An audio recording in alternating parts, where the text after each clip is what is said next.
원자력 발전소 근처에 산다면 방사능 피해를 받을까요? 많은 사람들이 두려워하는 질문이죠. 하지만 더 놀라운 질문이 있습니다. 만약 원자력 발전소의 사용 후 핵연료 저장 수조에 직접 뛰어든다면 어떻게 될까요? 즉시 사망할 것 같지만 실제로는 전혀 다른 결과가 나타나거든요. 오히려 수조 안에서 수영하는 게 밖에서 걸어 다니는 것보다 방사능을 덜 받을 수도 있다는 사실 믿기시나요? 지금부터 원자력 발전소와 방사능에 대한 놀라운 진실들을 파헤쳐 보겠습니다. 일단 원자력 발전소 근처에 사는 것부터 이야기해 볼까요? 결론부터 말하자면 원자력 발전소 주변에 거주하는 것은 생각보다 훨씬 안전합니다. 왜냐하면 원자력 발전소는 여러 겹의 차폐막으로 둘러싸여 있어서 방사능이 외부로 새어나가는 것을 철저히 막거든요. 실제로 측정해 보면 원자력 발전소 경계선 밖에서 받는 방사선량은 연간 0.012시버트 미만인데 이건 가슴 엑스레이 한 번 찍는 것보다도 적은 양이죠. 더 재미있는 사실은 비행기를 타고 여행을 다니거나 높은 산에 사는 사람들이 오히려 더 많은 방사능에 노출된다는 겁니다. 우주에서 날아오는 우주선이라는 방사선이 있는데 이게 고도가 높을수록 강해지거든요. 서울에서 뉴욕까지 비행기로 한번 왕복하면 약 0.1mS의 방사선을 받는데 이건 원자력 발전소 근처에서 10년 동안 사는 것보다 많은 양입니다. 심지어 화강암이 많은 지역에 사는 사람들도 자연적으로 더 많은 방사선을 받아요. 그런데 정말 위험한 곳은 따로 있습니다. 바로 원자력 발전소 내부의 사용 후 핵연료 저장 수조죠. 원자로에서 사용된 핵연료는 엄청나게 뜨겁고 방사능이 강해서 특수한 수조에 보관하는데 이 수조가 오늘 이야기의 핵심입니다. 수조는 보통 깊이가 12m에서 15m 정도 되고 바닥에는 사용 후 핵연료 봉들이 빼곡하게 꽂혀 있거든요. 이 연료봉들은 원자로에서 막 꺼낸 것일수록 방사능이 강한데 물이 방사선을 차단하고 열도시켜주기 때문에 물속에 보관하는 겁니다. 여기서 흥미로운 과학이 등장합니다. 물은 방사선을 막는 능력이 정말 뛰어나거든요. 물 7cm를 지날 때마다 방사선의 세기가 절반으로 줄어듭니다. 이게 무슨 의미냐면 연료봉에서 2m만 떨어져도 방사선이 10억분의 1로 줄어든다는 거죠. 거기서 2m 더 떨어지면 또다시 10억분의 1로 줄어들고요. 이런 식으로 계산하면 수조 표면 근처에서는 방사선 양이 거의 없는 수준이 됩니다. 그럼 실제로 이 수조에서 수영을 하면 어떻게 될까요? 먼저 수온부터 확인해 봐야 하는데 핵연료에서 나오는 열 때문에 물이 뜨거울 것 같지만 실제로는 25도에서 35도 사이로 유지됩니다.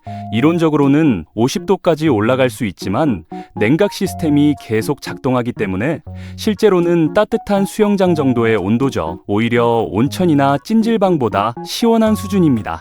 그러니까 온도 때문에 다칠 걱정은 안 해도 됩니다. 방사선 문제는 어떨까요? 캐나다의 온타리오 수력발전공사가 작성한 보고서에 따르면 원자로에서 막 꺼낸 신선한 핵연료봉 주변의 위험구역이 명확하게 나뉩니다. 만약 수조 바닥까지 잠수해서 연료봉에 팔꿈치를 직접 갖다 댄다면 그리고 곧바로 수면으로 올라온다 해도 치명적인 방사선량을 받아서 사망할 가능성이 높습니다. 하지만 안전구역 밖에서는 아무리 오래 수영을 해도 괜찮거든요. 오히려 물속에 있으면 평소에 우리가 우주선이나 땅에서 받는 자연 방사선까지 차단되기 때문에 길거리를 걷는 것보다 방사선을 덜 받을 수 있습니다. 이론적으로만 따지면 말이죠. 실제로는 몇 가지 변수가 있습니다. 핵연료봉의 피복제가 부식되면 내부의 핵분열 물질이 물속으로 조금씩 녹아나올 수 있거든요. 사용 후 핵연료 시설에서는 물을 깨끗하게 유지하려고 엄청나게 노력하지만 그래도 미량의 방사성 물질이 섞여 있을 수 있습니다. 이 물을 생수로 팔면 불법이에요. 하지만 농담 삼아 말하자면 정말 강력한 에너지 드링크가 될 수 있겠죠. 실제로 이런 수조에서 사람이 작업을 한다는 사실을 아시나요? 전문 잠수부들이 정기적으로 수조 안으로 들어가서 점검과 수리 작업을 합니다. 이게 가능하다는 것 자체가 수조 안이 생각보다 안전하다는 증거죠. 물론 이 잠수부들은 아주 조심해야 합니다. 2010년 8월 31일 스위스의 라입슈타트 원자력 발전소에서 실제로 있었던 일을 소개해 드릴게요. 한 잠수부가 사용 후 핵연료 수조에서 정기 점검 작업을 하고 있었습니다. 수조 바닥을 살피던 중 정체를 알 수 없는 튜브 조각을 발견했죠. 잠수부는 무전으로 상황을 보고하고 어떻게 해야 하는지 물었는데 관리자는 그냥 공구 바구니에 넣으라고 지시했습니다. 잠수부는 시키는 대로 튜브를 집어서 바구니에 넣었어요. 수조 안은 물 흐르는 소리와 거품 소리 때문에 시끄러워서 자신이 차고 있던 방사선 경보기 소리를 듣지 못했거든요. 공구 바구니를 수면 위로 끌어올리자 갑자기 작업실의 방사선 경보가 요란하게 울렸습니다. 즉시 바구니를 다시 물속으로 내렸고 잠수부는 서둘러 수조 밖으로 나왔죠. 잠수부가 착용하고 있던 선량계를 확인해 보니 전신에 받은 방사선 양은 평소보다 높았지만 오른손이 받은 방사선 양은 극도로 높게 나타났습니다. 튜브를 직접 만졌던 손이었거든요. 조사 결과 그 튜브 조각은 원자로 내부의 방사선 측정기를 보호하던 부품이었습니다. 원자로 안에서 중성자에 계속 노출되면서 극도로 강한 방사능을 띠게 된 거죠. 이 튜브는 2006년에 분해 작업을 하다가 작은 조각 하나가 실수로 부러져서 수조 바닥 구석으로 가라앉았는데 4년 동안 아무도 몰랐던 겁니다. 만약 잠수부가 이 튜브를 공구 바구니가 아니라 허리에 찬 공구 벨트나 어깨에 맨 가방에 넣었다면 몸 가까이 붙어 있었을 테니까 사망했을 거라는 게 전문가들의 분석입니다. 다행히 물이 방사선을 막아줬기 때문에 잠수부는 살아남았습니다. 손만 직접 노출됐는데 손은 내부 장기에 비해 방사선에 상대적으로 강한 신체 부위거든요. 만약 튜브가 심장이나 간 같은 중요 장기 근처에 있었다면 이야기가 완전히 달랐을 겁니다. 이 사건은 아무리 안전해 보이는 환경이라도 방사성 물질을 다룰 때는 한순간의 방심이 생명을 앗아갈 수 있다는 걸 보여주는 사례죠. 그래서 결론을 내리자면 사용 후 핵연료 저장 수조에서 수영하는 것은 이론적으로는 가능하지만 몇 가지 절대 규칙을 지켜야 합니다. 첫째, 절대로 수조 바닥까지 잠수하지 마세요. 연료봉에 가까이 가면 치명적인 방사선에 노출됩니다. 둘째, 수조 바닥에 떨어져 있는 이상한 물건을 절대 만지지 마세요. 그게 무엇이든 간간에 말이죠. 셋째, 물을 너무 많이 마시지 마세요. 미량의 방사성 물질이 섞여 있을 수 있으니까요. 이 규칙들을 지킨다면 수조 표면 근처에서는 몇 시간이고 수영할 수 있습니다. 실제로 체력이 좋은 수영 선수라면 10시간에서 40시간 정도 물에 떠 있을 수 있는데 그 시간이 지나면 피로 때문에 정신을 잃고 물에 빠져 사망하게 됩니다. 근데 일반 수영장에서도 마찬가지죠. 방사능 때문이 아니라 그냥 지쳐서 익사하는 거거든요. 여기서 한 가지 재미있는 비교를 해볼까요? 우리가 일상생활에서 받는 방사선 양을 따져보면 놀라운 사실을 알 수 있습니다. 서울에서 부산까지 비행기로 왕복하면 약 0.01mS의 방사선을 받습니다. 담배를 하루에 한 갑씩 1년 동안 피우면 약 0.5mS에서 1mS의 방사선을 받죠. 병원에서 CT 촬영을 한 번 하면 10mS 정도 받고요. 이런 걸 생각하면 사용 후 핵연료 수조의 안전구역에서 수영하는 게 비행기 타는 것보다 안전할 수도 있다는 계산이 나옵니다. 하지만 이건 어디까지나 이론적인 이야기입니다. 실제로 확인해보기 위해 어떤 과학자가 연구용 원자로에서 일하는 친구에게 물어봤다고 해요. 너희 원자로 수조에서 수영하면 어떻게 될까? 그 친구는 잠시 생각하더니 이렇게 대답했습니다. 우리 원자로에서 문에 닿기도 전에 총에 맞아서 죽을걸. 보안 요원들이 먼저 쏠 테니까. 농담 같지만 사실이거든요. 원자력 시설은 보안이 극도로 삼엄해서 허가받지 않은 사람이 접근하는 것 자체가 불가능합니다. 그럼 왜 이런 이야기를 하는 걸까요? 방사능과 원자력에 대한 우리의 두려움이 때로는 과장되어 있다는 걸 보여주기 위해서입니다.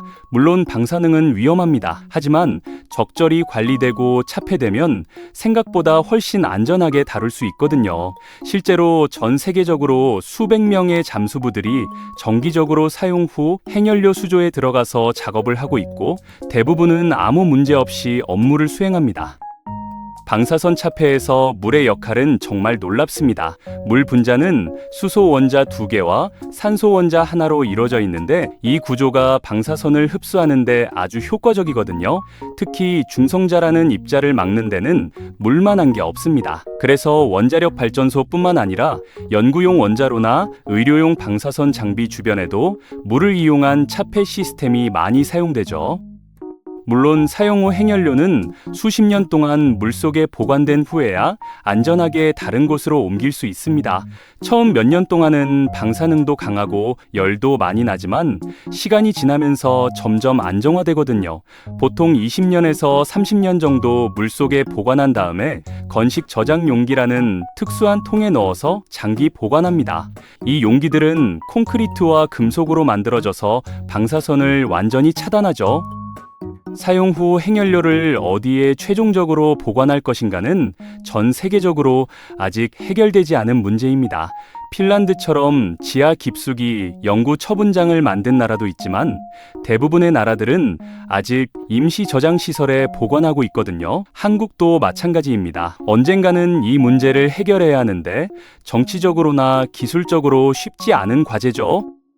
여기서 다시 처음 질문으로 돌아가 봅시다. 원자력 발전소 근처에 사는 게 위험한가요? 통계를 보면 답은 명확합니다. 원자력 발전소 주변 주민들이 받는 방사선 양은 연간 0.01mS도 안 되는데 이건 바나나 50개를 먹는 것과 비슷한 수준입니다. 바나나에는 칼륨-40이라는 자연 방사성 물질이 들어있거든요. 브라질 너트를 좋아하는 사람들은 더 많은 자연 방사선을 받고요. 실제로 자연적으로 방사선이 높은 지역도 많습니다. 인도의 케랄라주나 브라질의 과라파리 같은 곳은 토양에 방사성 광물이 많아서 주민들이 받는 자연 방사선 양이 평균보다 10배에서 2조 높습니다. 그런데 이 지역 사람들의 암 발생률이 특별히 높지는 않다는 연구 결과들이 있어요. 물론 더 많은 연구가 필요하지만 아주 낮은 수준의 방사선은 우리 몸이 충분히 처리할 수 있다는 증거이기도 하죠. 그렇다면 정말 위험한 방사선 양은 얼마일까요? 일반적으로 한 번에 1000리시버트, 즉 1시버트 이상을 받으면 급성 방사선 증후군이 나타납니다. 구토, 설사, 출혈 같은 증상이 생기고 치료하지 않으면 사망할 수 있죠. 50버트 이상을 받으면 치료를 해도 50%는 사망하고 10시버트 이상이면 거의 살아남기 어렵습니다. 체르노빌 원전 사고 때 소방관들이 받은 방사선 양이 60버트에서 16시트 정도였다고 하니까 얼마나 끔찍한 상황이었는지 짐작할 수 있습니다. 반대로 일상적으로 받는 방사선 양은 정말 미미합니다. 우리는 우주선, 땅에서 나오는 라돈가스, 음식물, 건축 자재 등에서 연간 평균 2mS에서 3mS 정도의 자연 방사선을 받습니다. 이건 수천만 년 동안 인류가 받아온 양이고 우리 몸은 이 정도는 자연스럽게 처리하도록 진화했거든요. DNA 손상이 생기면 세포가 스스로 복구하는 메커니즘이 있고 복구가 안 되면 그 세포를 제거하는 시스템도 있습니다. 원자력 발전소에서 일하는 작업자들은 연간 밀리시버트까지 허용되는데 실제로는 대부분 그보다 훨씬 적게 받습니다. 평균적으로 연간 1mS에서 2mS 정도죠. 일반인보다는 조금 높지만 그렇게 큰 차이는 아닙니다. 의료 종사자 중에서 방사선을 다루는 사람들도 비슷한 수준을 받고요. 이런 사실들을 종합해보면 원자력 발전소 근처에 사는 것은 전혀 위험하지 않다는 결론이 나옵니다. 오히려 석탄 발전소 근처에 사는 게 더 위험할 수 있어요. 석탄에는 자연적으로 우라늄과 토륨 같은 방사성 물질이 조금씩 들어있는데 이게 연소되면서 대기 중으로 퍼지거든요. 실제로 석탄 발전소 주변 주민들이 받는 방사선량이 원자력 발전소 주변보다 높다는 연구도 있습니다. 결국 가장 중요한 건 정확한 정보와 과학적 이해입니다. 방사능은 무조건 두려워할 대상이 아니라 제대로 알고 관리해야 할 대상이거든요. 사용 후 핵연료 수조에서 수영할 수 있다는 사실은 놀랍지만 이건 물리학과 엔지니어링의 승리입니다. 인간이 위험한 방사성 물질을 안전하게 다룰 수 있는 기술을 개발했다는 증거죠. 물론 항상 조심해야 하고 안전 규정을 철저히 지켜야 하며 한순간의 실수도 용납해서는 안 됩니다.